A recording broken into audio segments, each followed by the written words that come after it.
Oh hey, didn't see you there. I was just doing some motion tracking.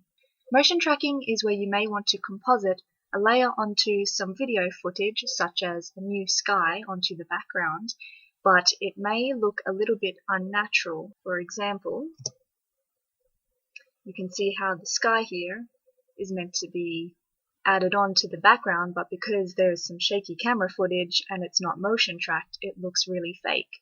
So motion tracking allows you to pair the two together and make it look as natural as possible. Some examples of this would be some of the sky. So this footage, it was lucky that it was an overcast day because it was really bland. And you may want to add a more dramatic sky to make the shot more interesting. Here's another example of the sky with a slightly more still shot without panning. Or you can get creative and do lots of other things like turn Pete into Dumbledore. So, let's get started. I'm going to take some footage and I'm going to drag it into a new composition. This is our raw comp. And to start with, we're going to get the sky and put it on the top. Then we're going to drag it out to the size we want. So take the corner and hold shift to keep the ratios the same. And then we're going to add a mask. So take the pen tool. I'm actually going to hide that and select around the building.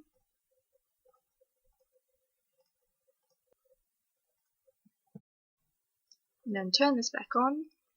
Press MM on the keyboard to bring up the mask properties, and I'm actually going to change this to subtract because we want the sky on this part.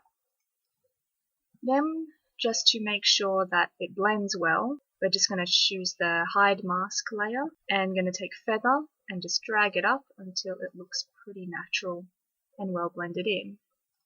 I'm actually just going to move that up a little bit more so it doesn't overlay with the building. And that's the final product that we want to see. So to go to the motion tracking, we actually want to hide that again.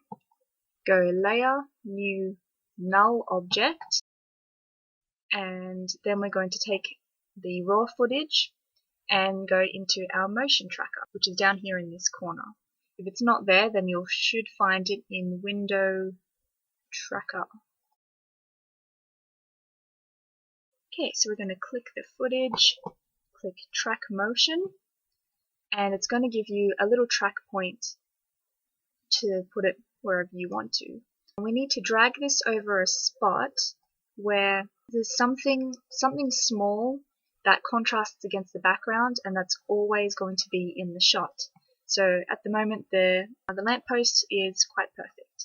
Then we're going to make sure that this timeline is at the very beginning, and then click Analyze Forward and just keep it zoomed in so we can make sure that while it's tracking we know that it's not going to spaz out of control and make sure that we've done it correctly. Okay, so that's done, and you can see that the path that it has taken during this take, and it's pretty shaky. So down here, we're going to make sure that the motion target is the null object, which we created earlier, and we're going to click Apply. And we do want X and Y. So now we have all of these track points here in keyframes, and they show exactly at what position that little white lamppost is, and there's our null object, which tracks it. So we can hide that. And now we're going to bring our sky back, and we're just going to get this Pickwick tool and parent it to the null object. So that means anything that is parented to it, so the sky, it's going to follow those exact track points. And when we play it, it looks like it's staying. This one though, we can see a few errors, such as this big gap right here. It can be fixed with scaling or motion tracking. But there's another problem that I really want to tackle first, and that is over here where you can see the clouds kind of dip behind the buildings and it looks a bit funny. So how to fix this, if you ever get that problem, is to just go into here, delete the tracker, and we're going to start it again. But this time, when we go into Tracker and Track Motion, we're going to tick Rotation as well, and that should fix the problem. Just going to select this one, and then we're going to drag this one all the way over here.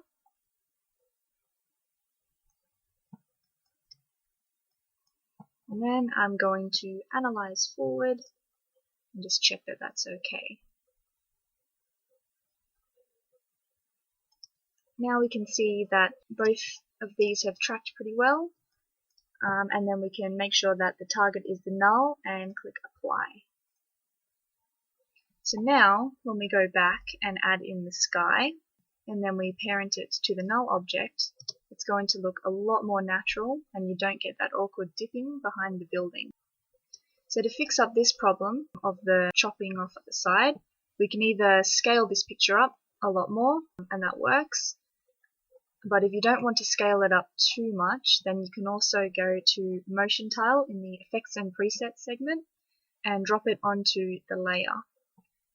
So over here you have your properties, and you want to tick Mirror Edges, and you can change usually both output width and output height, but because this only affects the width, we're just going to change that and type it in at 105. So you can see here how it's tried to mirror that and patch it up itself. And that looks pretty good. And of course, if 105 is too small and there's still an issue, like here, then you just go back and increase the value until it works.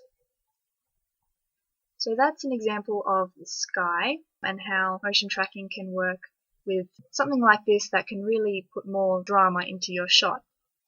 I'm going to do something now with a person, and I'm going to put Dumbledore's beard onto Pete and produce a shot like this. So I'm going to get the raw footage, drag it into a new comp, and here we have the original footage. And then I'm going to get my Dumbledore PNG and drop it on top. And this is something that I just did in Photoshop, where I just erased the face, but I kept the mouth in just to keep it a little bit more natural looking. Erased the face with the soft brush, so then when I put it over here, it blends in rather nicely, and I'll just scale that up a little bit more.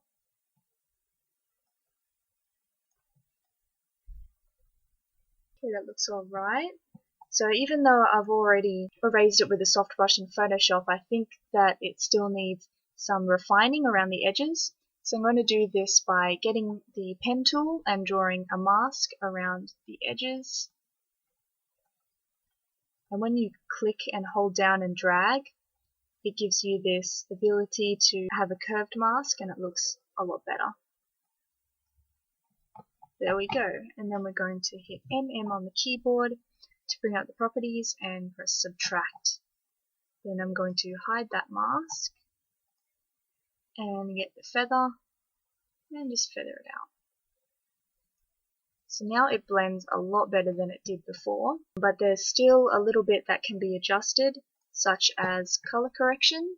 So I'm going to click on the original footage underneath and go to Effect, Color Correction, Curves.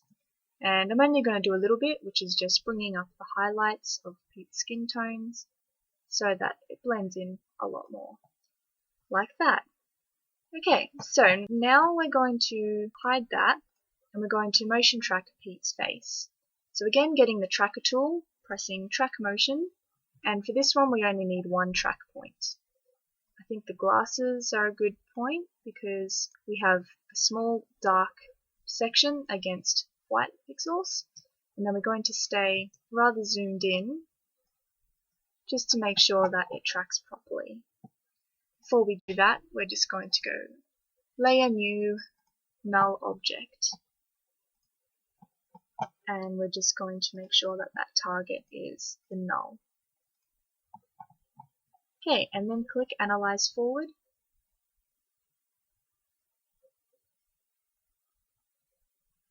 and that worked out pretty well. So then we're going to click apply and OK. So now when we bring Dumbledore back in, and just drag this back to the beginning, and then parent it to the null, we can see that it works pretty well.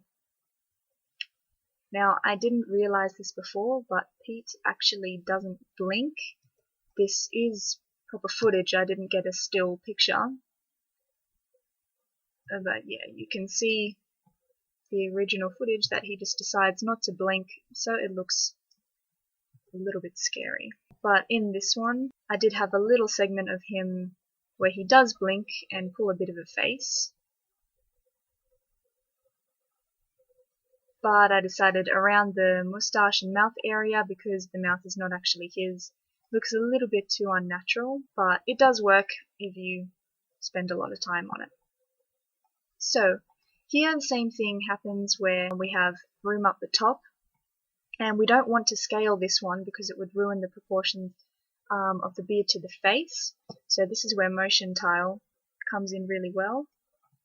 And you click mirror edges, and this one we're only dealing with the height, so then we want to change that to fill it in like so, and we fix that issue. But of course, because it's just on a black background, it does look a bit weird that it looks like a still image just moving around. So if we did want to get rid of the black, then we could go into Effect, Keying, Color Key, choose the background, and increase the tolerance. Maybe put that up. Drag that up. Even though we're trying to feather it and you got this weird shadow, kind of works, even though you can still see Pete's hair at the top. Actually, that looks really dodgy. But if you wanted to do that and have a natural background instead of plain black, then you could do that. But just make sure that whatever it is that you're tracking onto there actually covers up bits like this. So that is all I have to say about motion tracking in its simplest form. You can get some really cool stuff out of this, and I hope you enjoyed. Bye bye.